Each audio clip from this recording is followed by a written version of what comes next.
Our speaker this evening is a lady that is well known for elephants, but maybe not quite the kind of elephants that you might be imagining.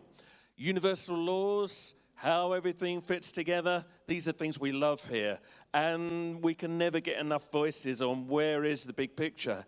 How do you see the whole elephant? So Marja de Vries is the author of The Whole Elephant Revealed. And hopefully we're going to get a bit of that elephant tonight. So big hand, please, for Marja de Vries.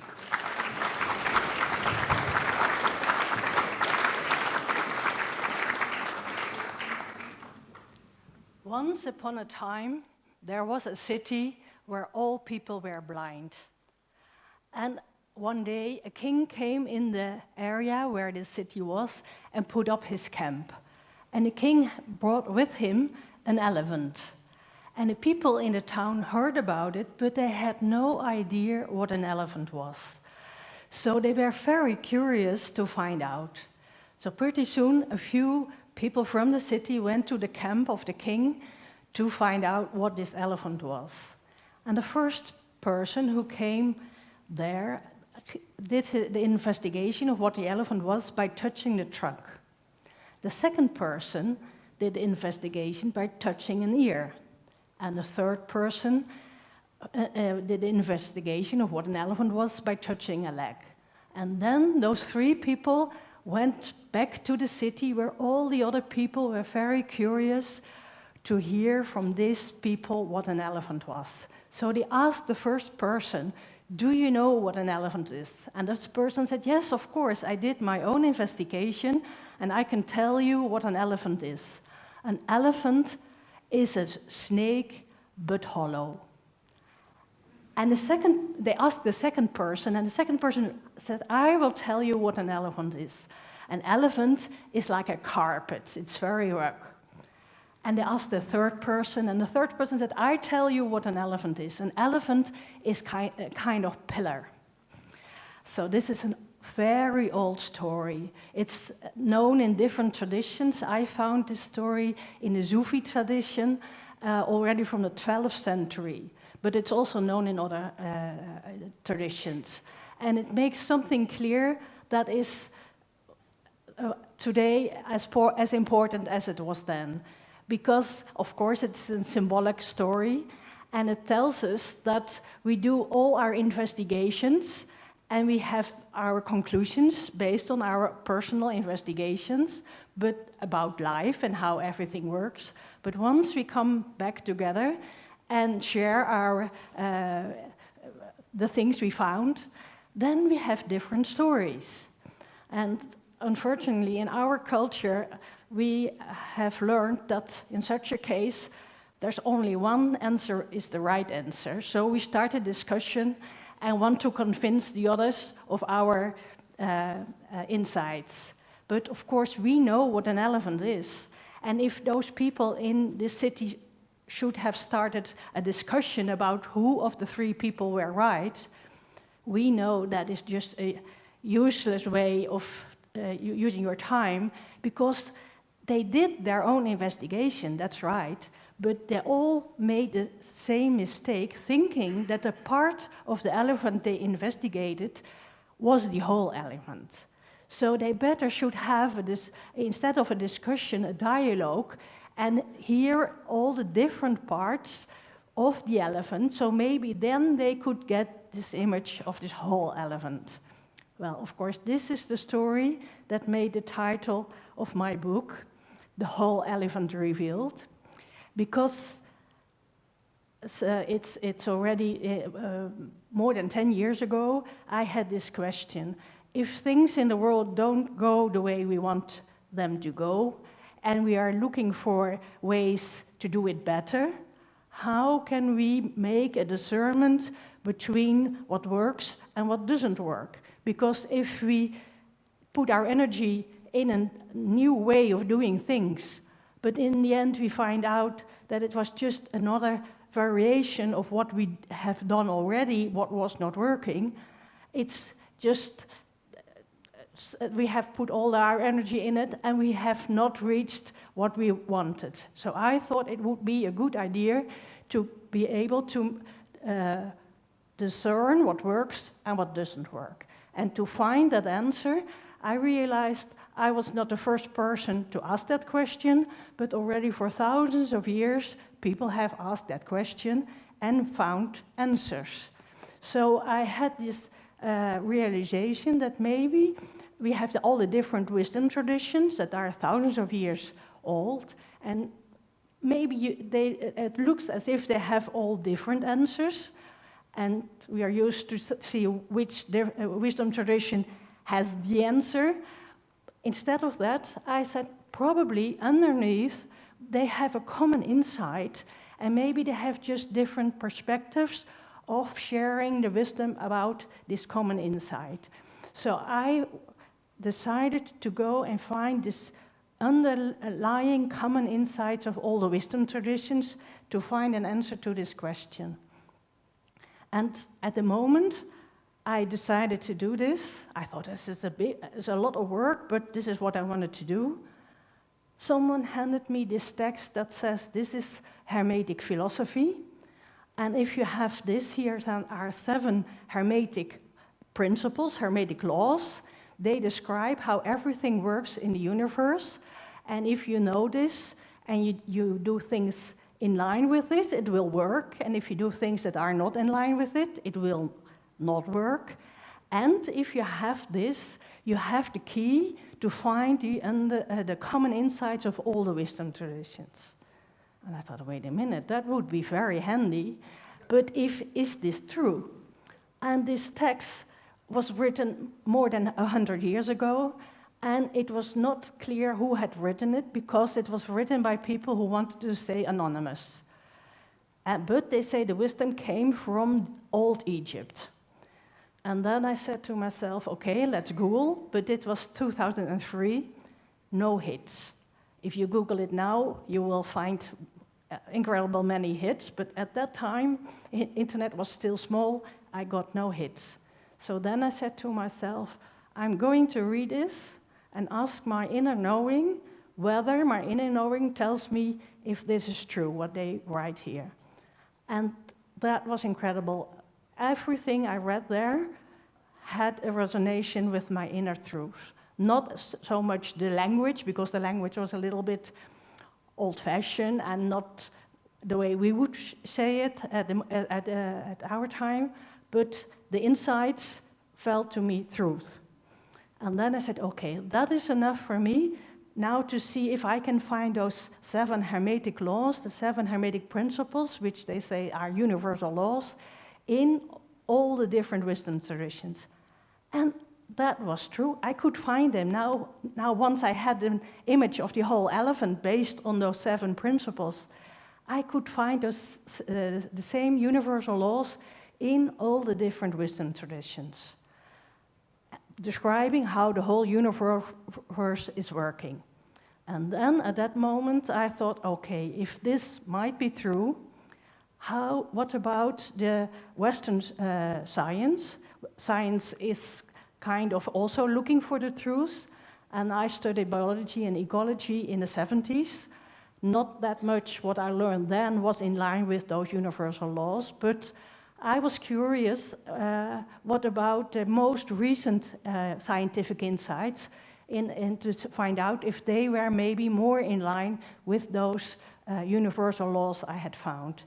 And to my amazement, the last 20, maybe 30 years, there are many scientific insights so different from what the insights were there before, that they are, some of them, much more in line with the universal laws than before. So I also did this, and from all those different perspectives, wisdom traditions and different disciplines of science, I wrote this book to explain what could be those universal laws. So, because if we know them, and if this is the truth, we can use them in our trenches if we want to change things to the better. So, in this book, I needed more than 300 pages to explain it very precisely and to have all the references. Tonight, I have a little bit more than an hour to tell you how the whole universe and everything in it works. Of course, I have to do it very short, and the risk of talking about truth very shortly is that it is no longer true anymore. So I'm taking this risk. So if I'm saying something that you say, yeah, wait a minute, then of course maybe that could be the case, but know that in my book I do it much more precisely to explain how this all working. So this is one thing I want to say, and the other thing, I have a request. I'm going to share with you those 7 principles, the 7 universal laws, but please don't believe anything I'm saying. And I think this is very important. We come from a tradition that external authorities tell us what is true and what is not true. But I think we should not do that anymore. What we are now asked, all of us, is to learn to trust our own inner knowing, like what I did when I wrote the book. It's my truth, what I found. But this is what we all can do. So if you listen to what I'm explaining, just see for yourself if it's your truth also, or maybe not. Whatever it is, that is your truth. Okay, there we go. The first universal law is the law of oneness. The law of oneness tells us that everything in the universe, everything, nothing excluded, emanates from one and the same source. There is nothing in the universe that is not coming out from this same source. And because everything originally comes from this one source, everything in the universe is existing out of the same essence. Well, of course, that makes us curious, what is this essence? Well, many traditions say this essence of everything that exists is universal consciousness. And other traditions says, well, the essence is universal love. And again, other traditions add to it, it's light. And then there are traditions that says, of course, there's no contradiction here. The essence of everything is universal consciousness with the qualities universal love and light. And it has another feature. It is without boundaries, without limits. It's unlimited in every sense we can think of. So it is unlimited when we talk about time, so it's eternal. It's unlimited when we talk about space, so it's everywhere. And very interesting, it's unlimited when we talk about potentiality. So if we, in the context of this law, ask ourselves the questions, who are we in essence? The answer would be, in the deepest essence, we are universal consciousness with the qualities of universal love and light. And in principle, we are able to do anything because there's no limitation to our potential. Of course, that's not our experience of everyday life, but that doesn't mean that this is not our essence, who we are in essence, and not only our essence of human beings, but of everything. And this law also says this universal consciousness is not only the essence of everything, but it is an underlying field from which everything is emanating, but also is what is connecting everything with everything else. So this is also the universal law that says everything in the universe is connected with everything else. So separation, that is not in line with this law. Everything is connected with everything else. And this law also tells us that at one point, that what came out of this source is returning back into this source. Well, this law of oneness has been for a long time not found by scientists.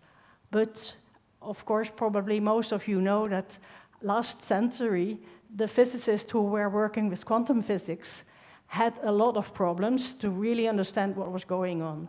And in the end, they came to the conclusion that they only could understand what was going on is by assuming that underneath the world of matter has to be a field of energy. And it was a very special field of energy that had features that said there's information in it, and maybe it has features that looks like consciousness. So there are several quantum physics that says probably this quantum field that is underlying everything else could be the same field of what the wisdom traditions tell us, that is this field of universal consciousness.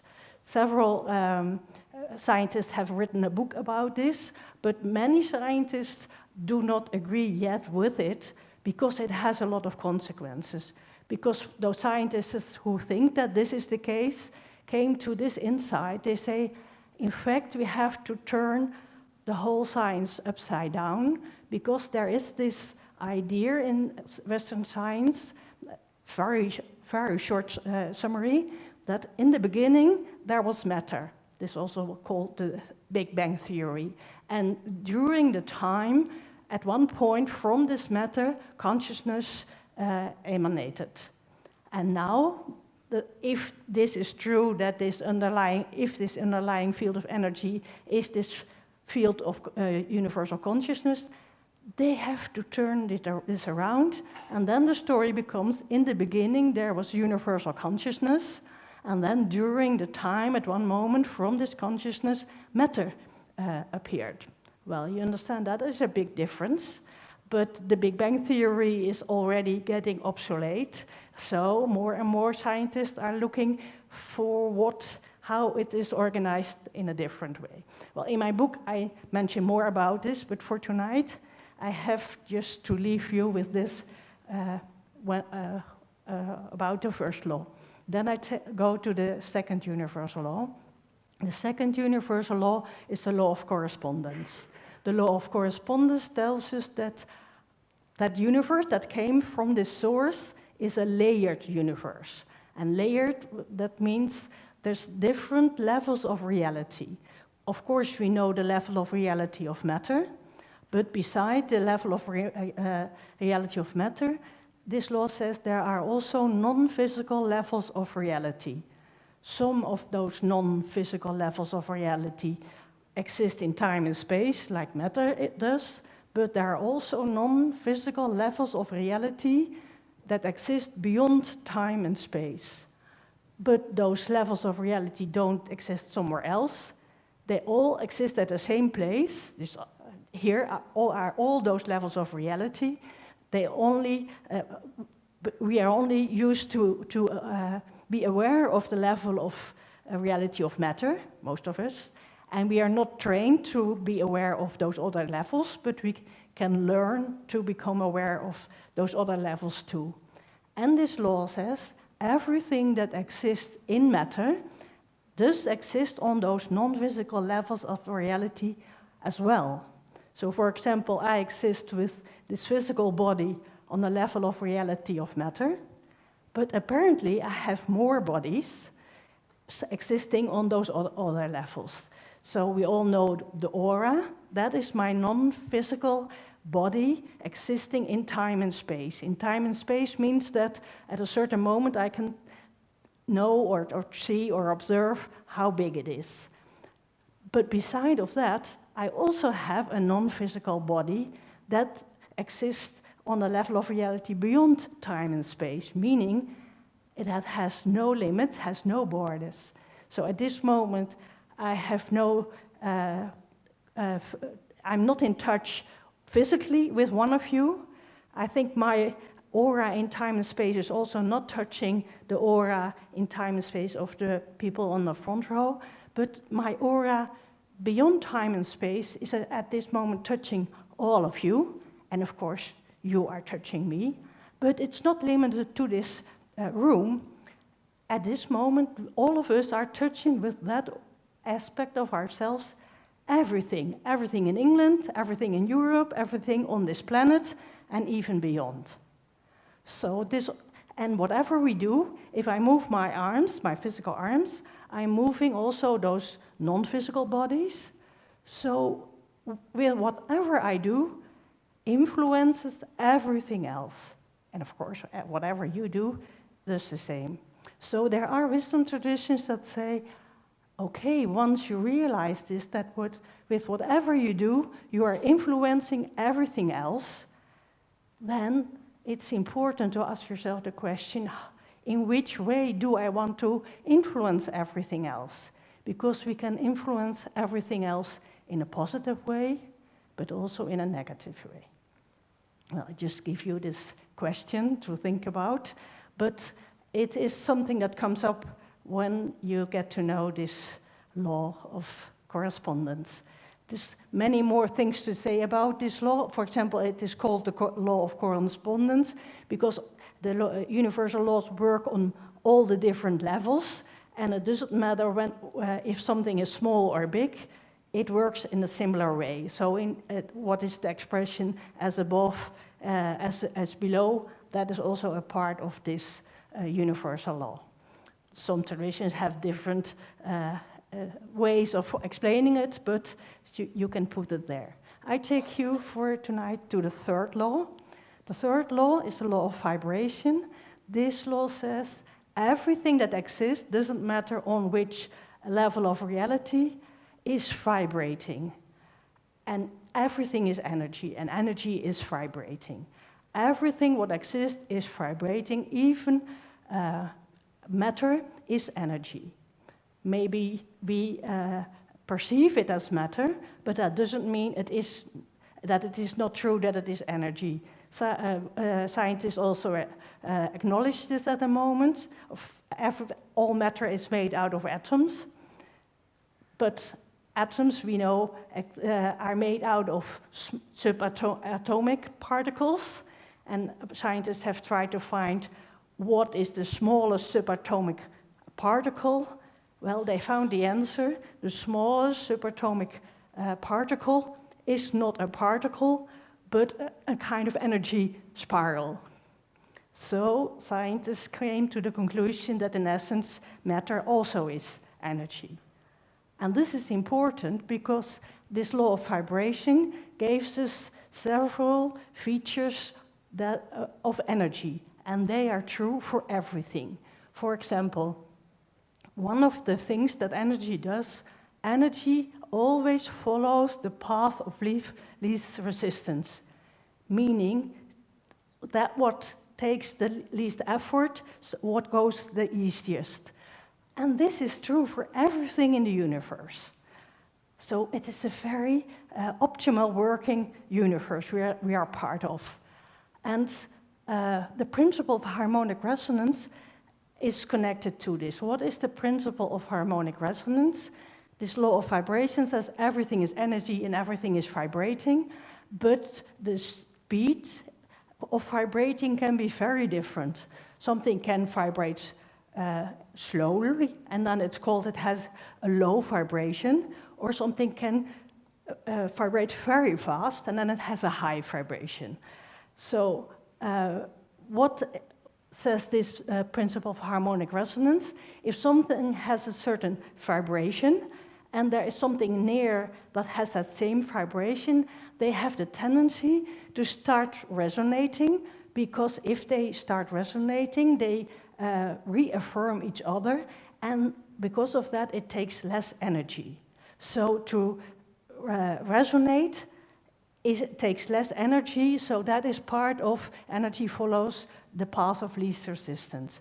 And it even is so if something is resonating with this vibration and something else is slightly off, have just a little bit different vibration, there is a tendency that they start to vibrate in the same vibration, in phase, because that takes less energy. Well, we are very happy that the universe works in this way because it is a correction mechanism. Everything in nature works like that, our body works like that. So if there's some part of our body that is just a little bit out of system, there is a tendency that it corrects itself, that it's going to resonate with the other part again. And it works everywhere. Just to give you an example how it works, I can give you the idea of singing in a choir. Everything is energy, so also music and tones, everything is vibrating energy. So for example, if you have difficulties of really singing in the right tone, but you can sing with a choir that is really good in singing, then the only thing you have to do is open your mouth, and the first tone that comes out is exactly the same as the others are singing. So suddenly you can also sing exactly right. But of course, you can be stubborn and keep your own tone, but it takes more energy. If you go for the way that takes the least energy, you will suddenly be able to sing it like all the others in the choir sing it. But if you go home and try it again, then you don't have this resonation system, and maybe you can't do it. And it works the other way around too. If you are someone who can sing very well, but you are invited to sing with a choir that is just not right singing, you have the tendency to also not sing it right, because that takes the least energy, and it takes more energy to keep your own tones, the own way you want to sing it. So this is just an example, but it works everything, and I will come back to this principle in a minute.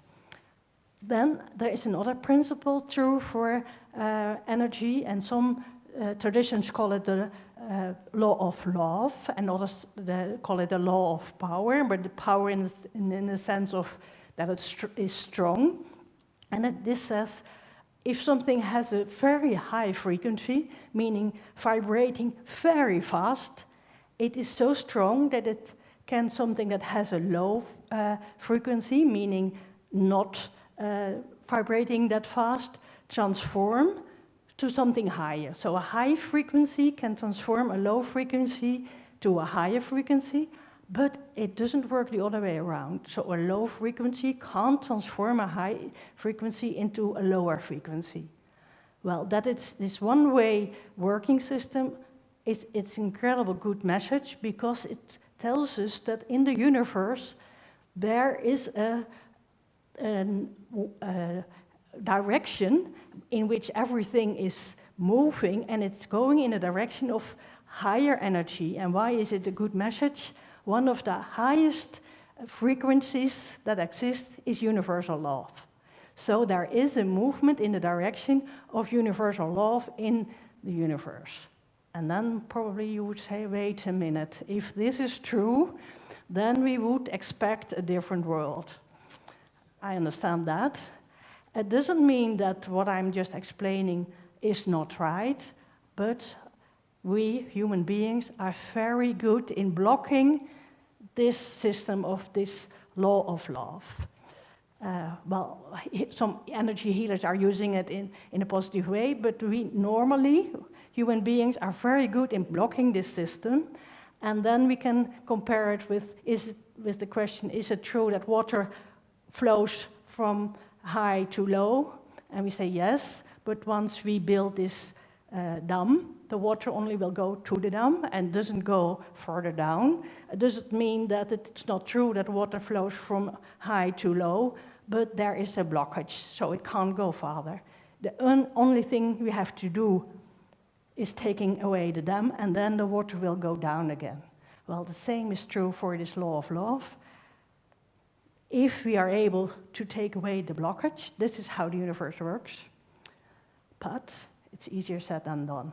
But that's the big problem we are working on. How can we take away all the blockages inside ourselves so this law of love can work again?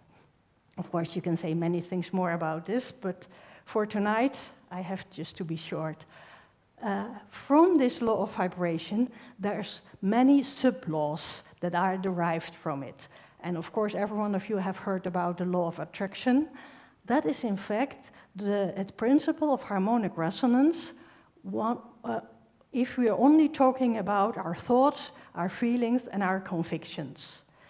which means similar thoughts, similar feelings, similar convictions have the tendency to resonate. So when I'm standing here and my thoughts, my feelings, my convictions might start resonating with thoughts, feelings, and convictions if you have them kind of similar as mine. So if I have the conviction what I'm telling here to you is truth, and you have the similar conviction, it might start resonating. You might have the feeling, oh yes, but I knew that was true. But if you have completely different convictions or feelings, it's not going to resonate. And this is a very important aspect in our interpersonal communication. For example, science did this research. They said, okay, we want to know, for example, if teachers have convictions about what their students can do, how strong effect will this have? So they had this group of children and had them all take this IQ test to see what was the differences between them, and they made two groups. One group of children with high EQ and one group of children with low EQ. And they had several teachers, and they said, would you please explain them those lessons, and in the end have a test to see what the results are. And they say, here you have a group of children with a low EQ, and here you have a group of children with a high EQ. And those teachers did it, and the test showed that the group of children that the teacher thought were the children with the low EQ had not that good results. And a group of children that the teacher thought were the children with the high EQ were having really good results. And then they told the teachers this was an experiment where we are not curious about your teaching skills, but we were curious about the influence of your convictions, and so we didn't tell you that we swapped the groups. So the group you thought were the children with the low EQ were the children with the high EQ. But because you thought they couldn't do it, they had low EQ, they had not that good results. And the children you thought were the children with the high EQ were the children with the low EQ, but because you thought they would be able to do it, you had good results. So they did not do it just with one teacher, but with many, and all the time similar results. They also did it with doctors and patients. They did it with many professions, and whenever the professional was in a position of authority, the results were similar. The results were more, the convictions had more influence on the results than the practical things. So think before you have a conviction about someone else. And of course, if there's teachers in the audience, you can have an idea about a certain student. Well, this student never has been good, so I don't believe he or she can do it very good. Well, just go back to the Law of Oneness and know what we are in essence. And if you have that belief, maybe suddenly this child can do better, because suddenly there is another conviction. Anyway, so this is part of the law of attraction. But if we talk about convictions, many convictions we are conscious of, but we also have convictions inside of us which we are not conscious of. And they work in a similar way. So how can we know they work in a similar way? For example, if you are doing this project, what you think is a really good project, and you put all your energy in it, but it's not working. And this was not the first time that this was your experience, but you had this experience already another time too. Then you can ask yourself, could it be that whatever I'm doing is not working because I have this unconscious conviction that is blocking it? And unfortunately, many of us have this kind of unconscious convictions. For example, if when you were a little child and you were always told, well, better you don't do it, because if you do it, it will always go wrong. That you can have had internalized, and that is what you are getting. So how do you know if this is maybe an unconscious conviction? The only thing you can find out is try to do an investigation in yourself. And if you find such an unconscious conviction, it's not unconscious anymore, and that makes it possible to change that conviction. So that is the good thing. The better you know yourself, the more you will not be bothered by this, but you can have the convictions that work in your advantage. I had this personal experience by wanting to find a better home. I thought, wait a minute. I have never in my life had really a good place to live. Could it be that I have a conviction about not being able to find a good place? So before I start looking to another house, I do this investigation. And I went deeper and deeper and deeper, and what did I find at the bottom of my unconscious convictions? There's no place for you on this earth. Then I thought, oh, that's why. So I had to get that out. Well, you need to do some work for it. But then I felt completely liberated when I got rid of it. And said, okay, what kind of house do I want to find? And I had this whole list, and it had to be a house I could afford. I had to rent a house that I could afford. But in the town where I'm living, there's a beautiful river, and I wanted to have a view on this river. Well, every logical thinking person would say that is not going to happen if you have to have a renting house and not that much money. But I found this house. So it works. Once you get rid of all your unconscious convictions that are blocking. Anyway, you know there's much more to tell about it. This is the mirror principle, what I just explained. And it works even better if we put all our attention to what we really want. Normally we put attention to things that we not really want, like worrying about things, so don't worry about anything anymore. As soon as you know that you're worrying about something, meaning hoping that something is not going to happen, think what you want to happen and focus your attention on that, and then that starts probably to resonate. So the more we know these systems, the more we have an influence in creating the world around us, what happens. And the law of surrender has a similar effect. The law of surrender says, okay, if this is true, the energy follows the path of least resistance, and we are able to put our ego, who doesn't like universal laws, to the side, and make space that we can surrender to the most wisest part of ourselves, our highest self, and have that making what we are doing, then each of us can follow the path of least resistance, meaning we do the things and it hardly takes us any energy, at least it feels like that.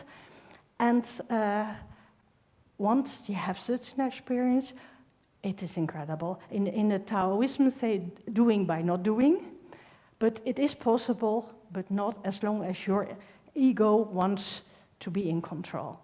So the beautiful thing is that is how we can live, but not that beautiful thing is that it's easier said than done to put your ego to the side and surrender to your higher self.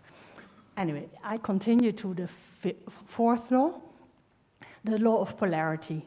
The law of polarity says, well, there's many things I can say about it, but for tonight it says that everything, whatever we say, we only can say it in a relative way.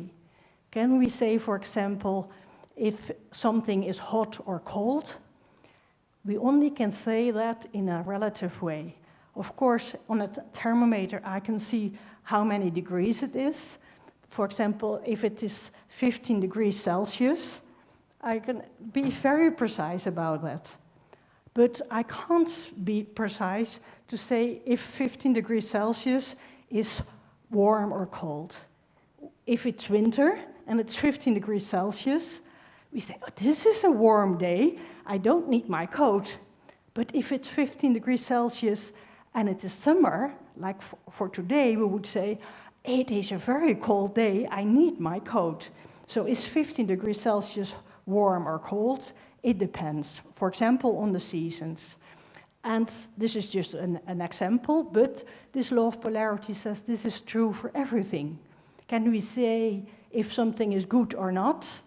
It depends. For example, it depends on what the goal is we want to achieve. And once we know that what the goal is we want to achieve, then we can say from something, yes, this works to reach the goal, so we can say it's good. And this is what is just working in the wrong direction, so we can say it's wrong. But the moment we change our goal, other things are good or wrong. And this law says it is also true when we talk about truth. Can we say if something is true or not? This law says all truths are but half-truths. Depending, for example, from the perspective, depending from the cultural convictions, depending on the state of consciousness we are in. If one of those things changes, there's different truth. And then there's something weird here. This law of polarity also says, while all truths are but half-truths, there does exist also an absolute truth. Well, any one of you who is listening with the logical mind says, wait a minute, you can't say both. Or you would say all truths are but half-truths, or you say there exists an absolute truth, but you can't say that both are true. Well, this is a paradox, and our logical mind doesn't like paradoxes because it's a little hard for a logical mind. But I can explain why this both can be true if we go back to the story of the blind people and the elephant. There is a reason that the story is about an elephant. The king could have with him many different animals, but it's not the story of the king with the mouse, it's the story of the king with the elephant, because the elephant is that big that for the blind people it's too big to be able to touch it everywhere. And it's also not for no reason that it's the story of the blind people, because there's something in the way they can perceive that is limited. We know what an elephant is, and the king had his elephant, but the people could not see it because they were blind. But if there was a miracle and suddenly the blind people could see, they would just see all the same elephant. There's no miracle with the elephant, there is just something with their perception that they could not see the whole elephant until they were not blind anymore. So, which means all in our normal state of consciousness, our way of perceiving is limited. So as long as we are in that state of consciousness with a limited perception, all truths will be just half-truths, because we're not able to see the whole truth. But there are in history, in different cultures, in different times, stories about individuals who tell that at this one special moment, they went into a completely different state of consciousness, and they tell in that state of consciousness, they felt one with everything. And because they were one with everything, they were also able to know everything about everything. Well, it's hard to believe, but there are people who say they have experienced this. And after this incredible experience, they have tried to explain this to the people around them. And if you study all the people who are telling that they have had such an oneness experience, they are describing how the universe works, that it is that there's harmony in the universe and a dynamic balance in the universe, and it's only just a few principles, laws that we need to describe how the whole universe works. So those people got to know the universal laws, and they all are talking about the similar laws, just all in a different way. And that's why we can find insight in the universal laws in all the different wisdom traditions, because most of them started with someone who had such an incredible experience. And that's how I was able to write my book. So that is the law of polarity. And a part of the law of polarity is also don't waste your time with discussions, trying to think, to convince others about your own truth, because everyone has a different perspective. So better open yourself up and see, okay, this is my truth from my perspective, and from another perspective that could be another half-truth. And when we collect all the different half-truths, maybe we will see the whole picture.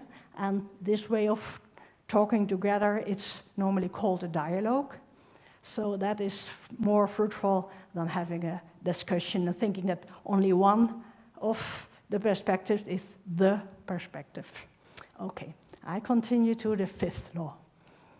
The fifth law is the law of rhythm.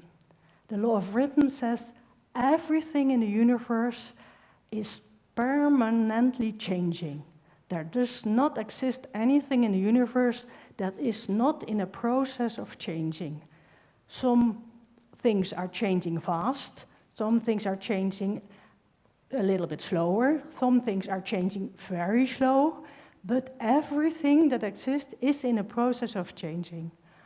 And this process of changing has a certain pattern.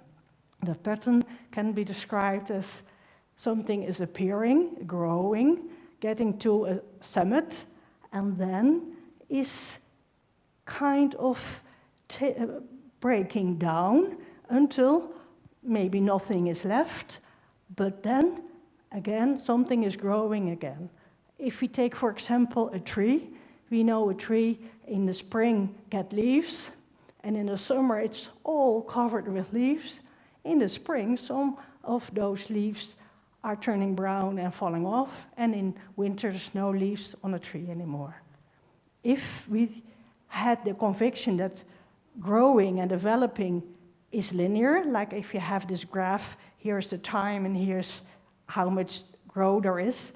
If that would be linear, we see many of those graphs, that is a conviction of our Western culture that growth is linear, then we should be very worried with this tree in autumn, because it was so full of leaves, and now what happens with those leaves in the winter? There's no leaf left. Is the tree dying?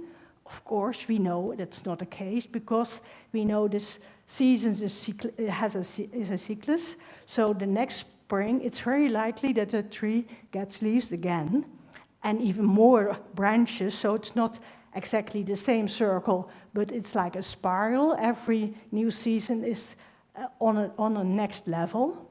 Well, the way a tree grows, that is according to this law of rhythm. All growth, all development is cyclic and in a spiral way. Each next cycle at a higher level. Okay, that is also true for us as humanity. So if you want to talk about evolution, there we also have this conviction in our culture that evolution is like going like this, and that we, white Western people, are somewhere up there, coming from somewhere down here. But that's not in line with this law of rhythm. This law of rhythm says that also humanity is developing in a circle, and each next circle is for a next level. And what is what we know of evolution is mostly pointing at biological evolution. But this law, when it talks about the evolution of humanity, is talking about the evolution of consciousness. And that is going in this circle, meaning that there are periods of spiritual awakening, and there are periods of spiritual falling asleep. And it's like day and night, periods of spiritual awakening and periods of spiritual falling asleep are cyclic, following each other. So knowing this is one of the reasons that some cultures think that calendars are very important. We know about Maya calendars. The most important reason they have those calendars is because they wanted to know when are the periods of spiritual awakening and when are the periods of spiritually falling asleep. And they knew about periods that things in societies, not only their own, but other societies too, went really well. And there were periods that it became worse and worse. And so they wanted to know how this was working. And they found out that knowing the movements of the stars and planets and everything, that there was a connection between the movements of the stars and this spiritually awakening and falling asleep pattern of humanity. And that's why they have those calendars. And the Maya calendars tell us that after a long period of humanity falling asleep, being spiritually sleeping, now there has been this change of humanity awaking again and being able to have a wider consciousness. So that is a good message. And we hope that this is going to happen. But we can't say this for sure, because like this tree, we know that each spring we expect the tree to get leaves again, but there's no guarantee. It can be that the last year was so bad that the tree dies and next spring there will be no new leaves on the tree.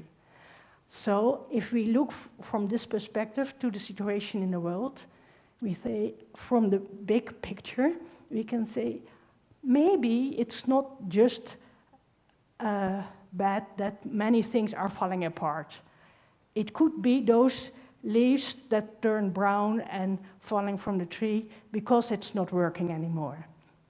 The scientists who work with the chaos theory says, okay, we now understand that changes don't go gradually, but go in jumps.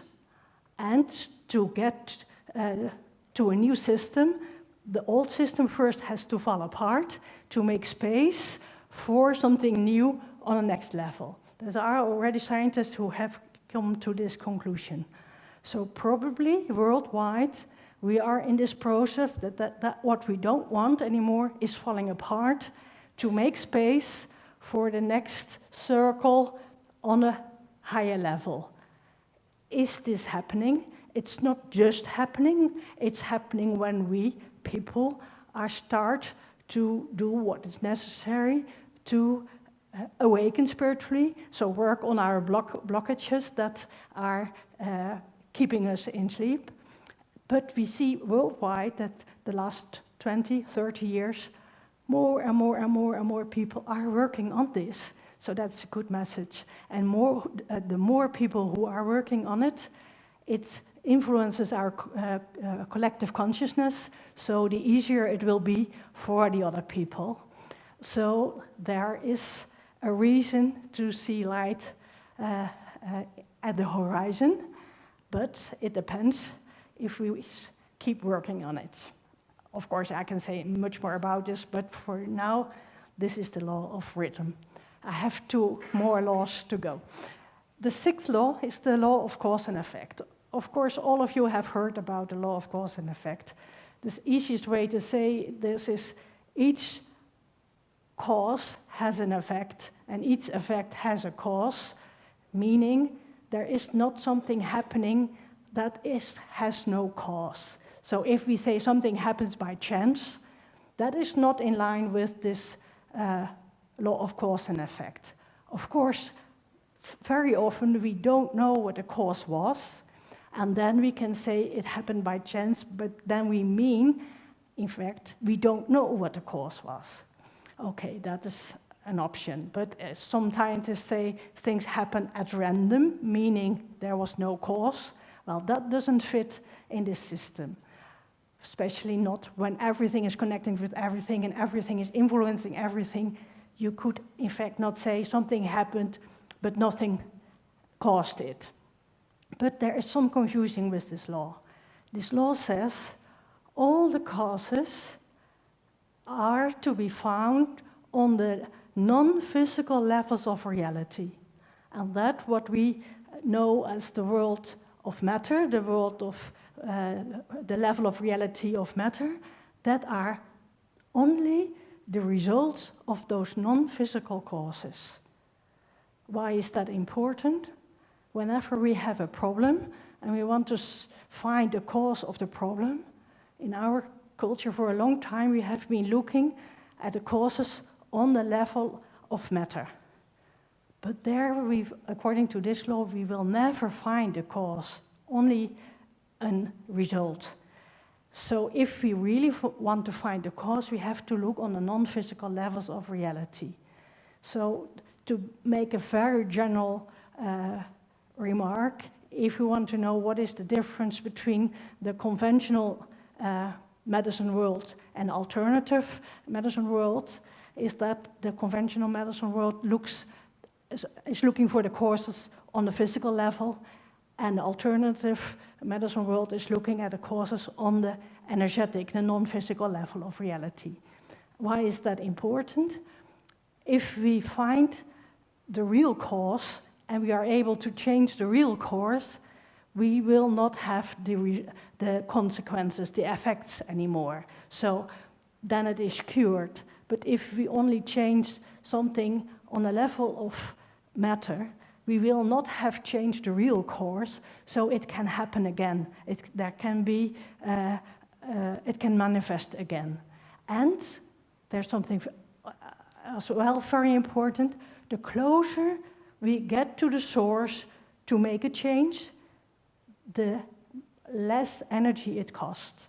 So the closer we are able to get to the cause to make the change there, we need not that much energy. But when we want to change the thing in the world of matter, it takes much more energy. So there is something to learn, but for tonight I just have to leave there. Of course, the law of cause and effect is also the law of the golden rule. Treat your neighbors the way you want to be treated yourself, or sow what you want, you will sow what you reap. So this is a very common law, but not all the details are known in the right way. For example, this where we find the cause. And some people say, once you study this law and understand exactly how it works, you can become a conscious causer, meaning being able to create much more in a conscious way the world you wish to live in. Anyway, then I get to the seventh law. While the law of cause and effect is very well known in our culture, the seventh law, the law of dynamic balance, has been completely forgotten for about 5,000 years. What is this law telling us? It says everything that exists out of two active aspects that have a different direction. One aspect is directed outwardly, and the other aspect is directed inwardly, and they are complementary. They work together as partners. So the movement outwardly and the movement inwardly are partners. Between them, there is this dynamic balance, and when they work in partnership, they make optimal functioning possible. Some traditions call the movement outwardly masculine and the movement inwardly feminine, but as I said, everything exists out of both. This isn't not about men and women.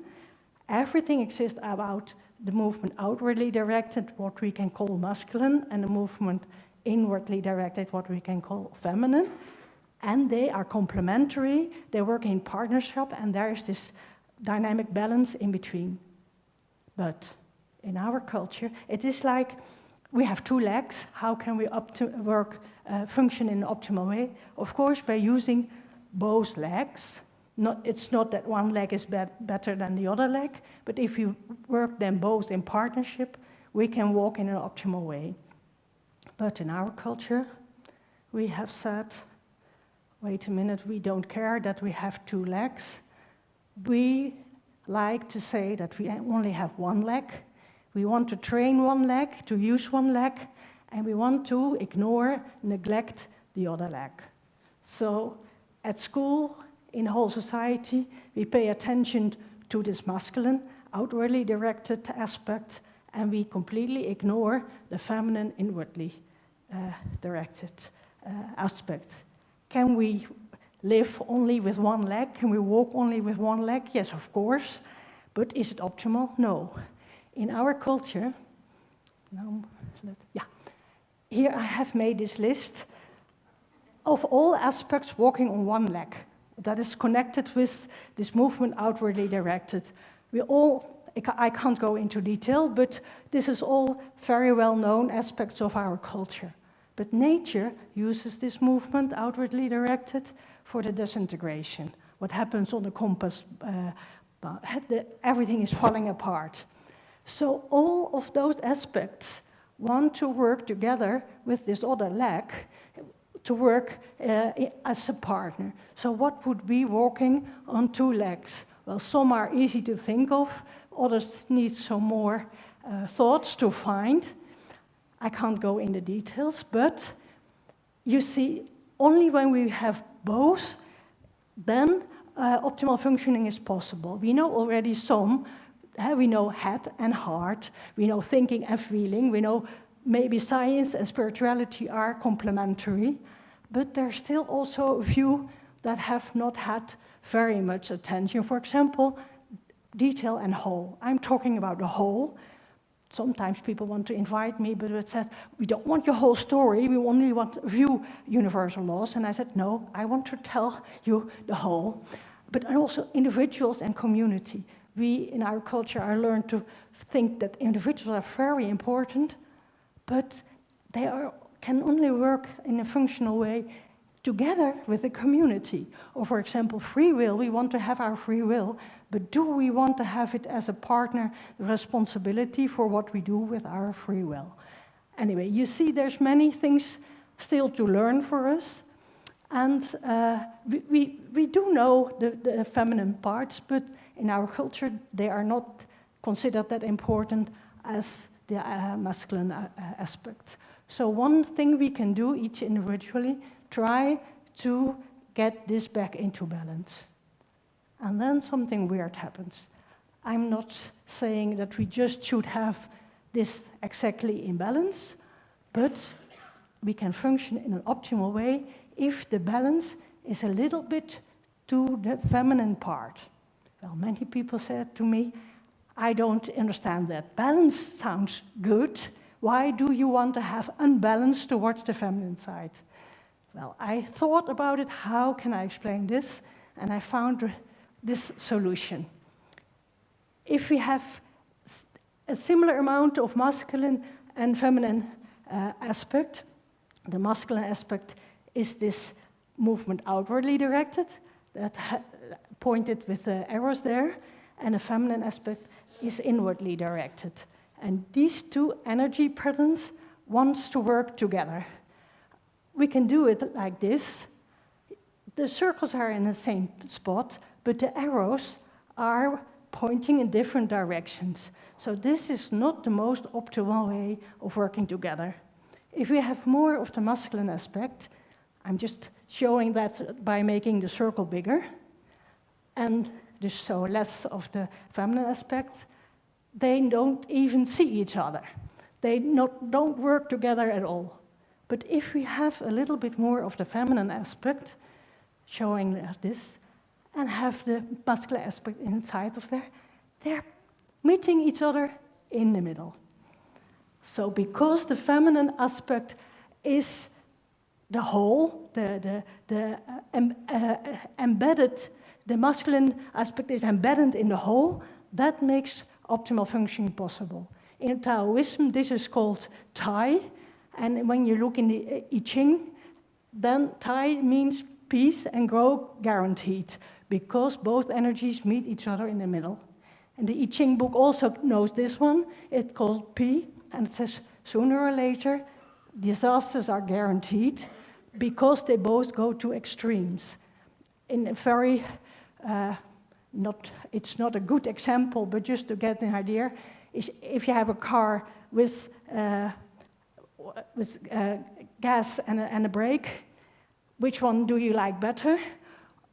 Or if you only you can have no brake, then it's like peace. Sooner or later, you will get disasters. But if your brake can overrule your speed, then peace is guaranteed. Well, first I found this in Taoism, and then later I found it in other cultures as well, as the symbol of the moon and the sun. The moon is a symbol of the feminine aspect, and the moon of the masculine aspect. And here again, the moon is kind of embracing the sun, so the feminine is embracing the masculine. This is from old Egypt, but in all those artifacts, you see the similar moon embracing the sun. And, wait a minute.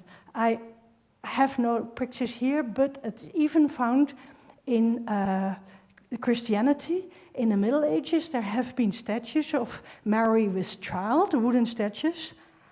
And the special thing is, they could be opened up, and then there was a male figure inside. Well, we know the history of Christianity. At one time, they have forbidden this. It was not tolerated anymore. Many of those statues are destroyed, but somewhere in France and in New York, there are a few saved. So I have pictures of them, but no copyright of them, so I have not taken them with me at this moment. But it is found, if you look good enough, in all the different traditions. So then the question is there, but how much do we want to have the balance towards the feminine part? And there comes the golden ratio.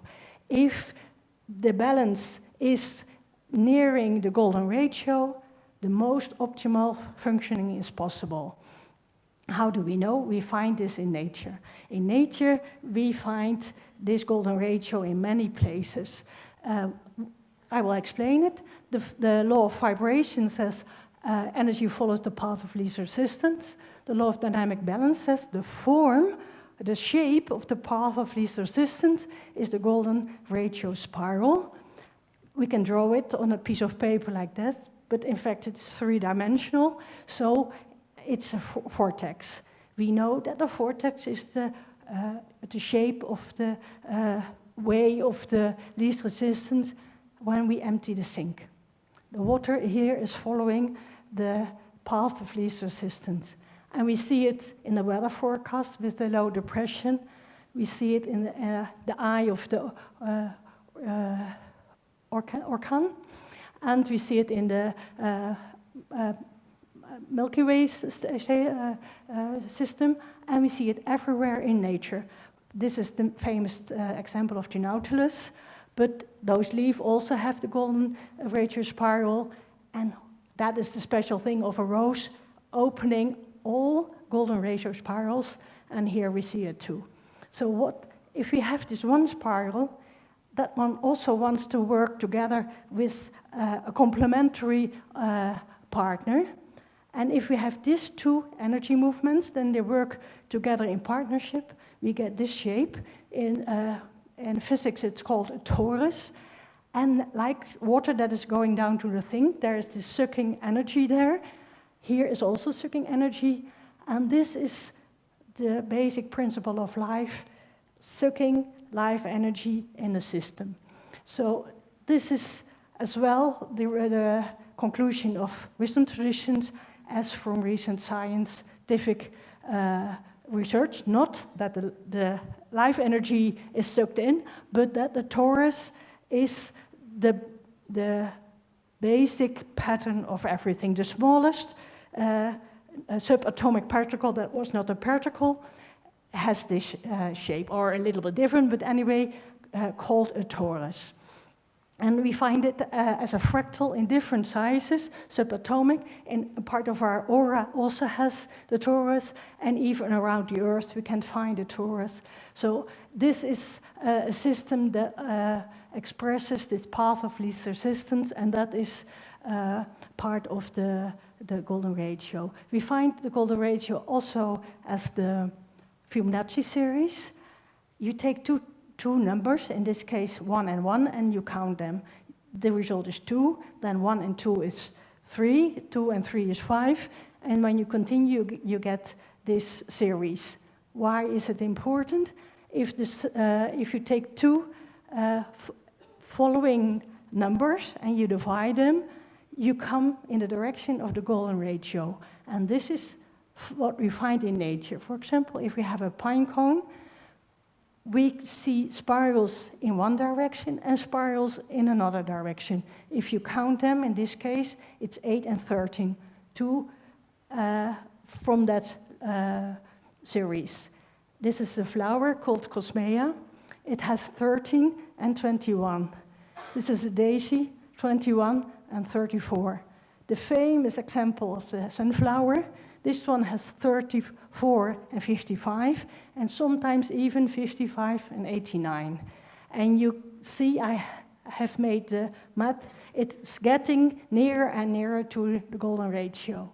So there are scientists that wondered, why is this? How come it grows this way? So they did this research through a special microscope.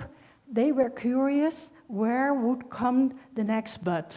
And where you can see where the red arrow is, there will be the next bud.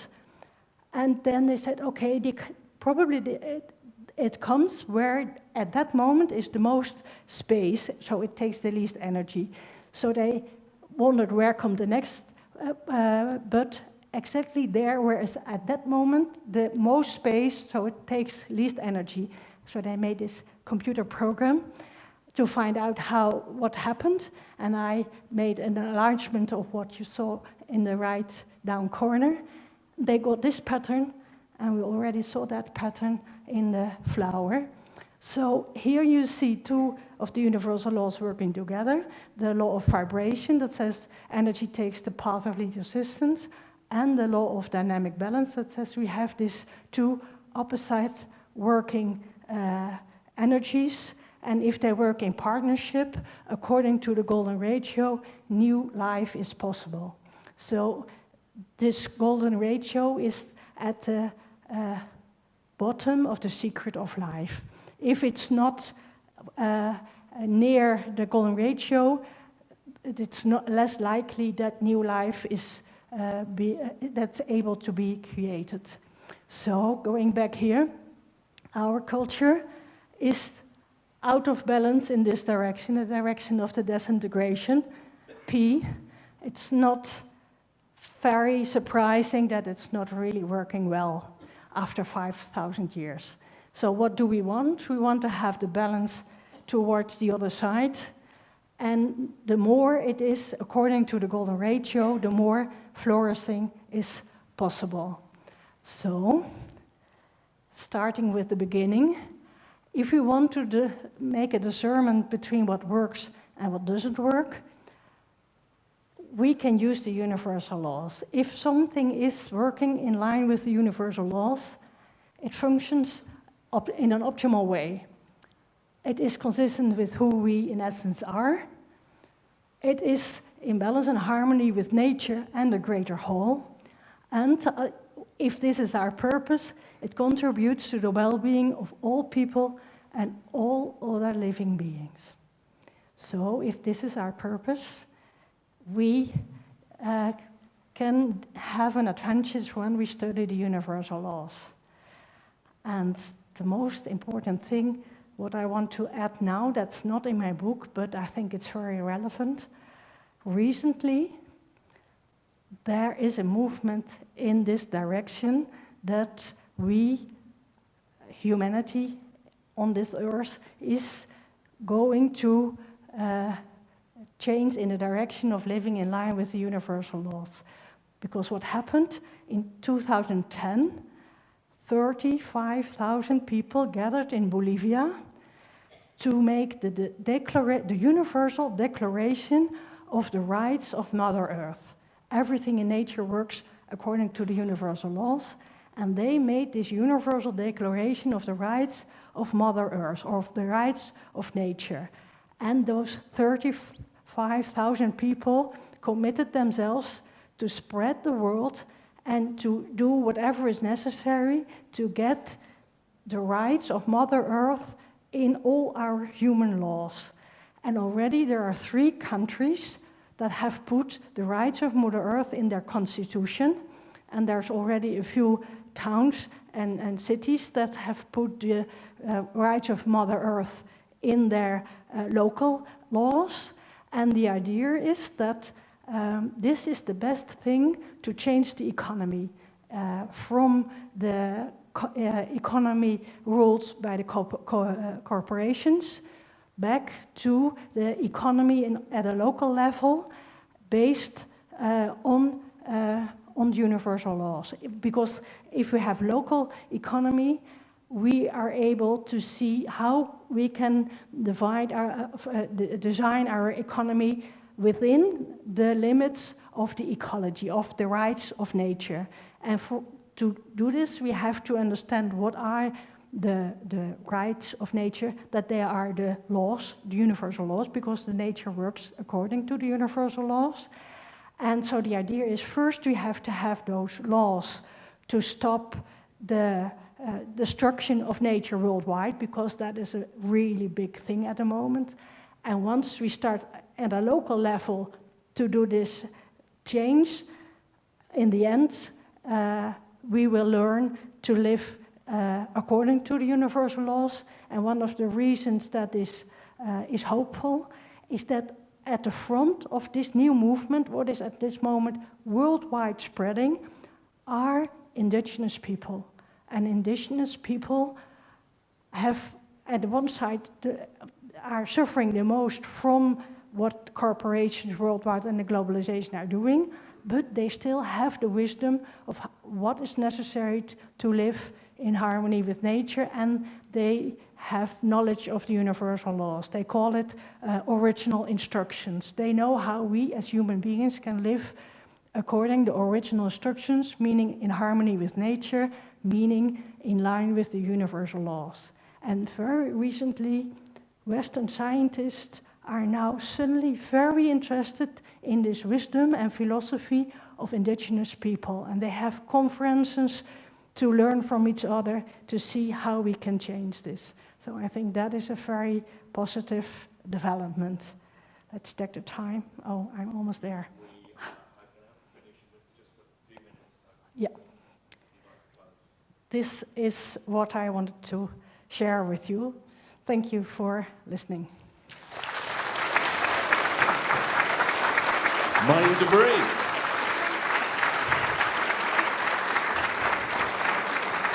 Thank you so much. Thank you.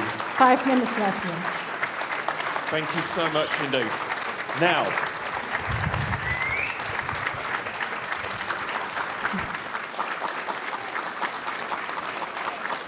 very good.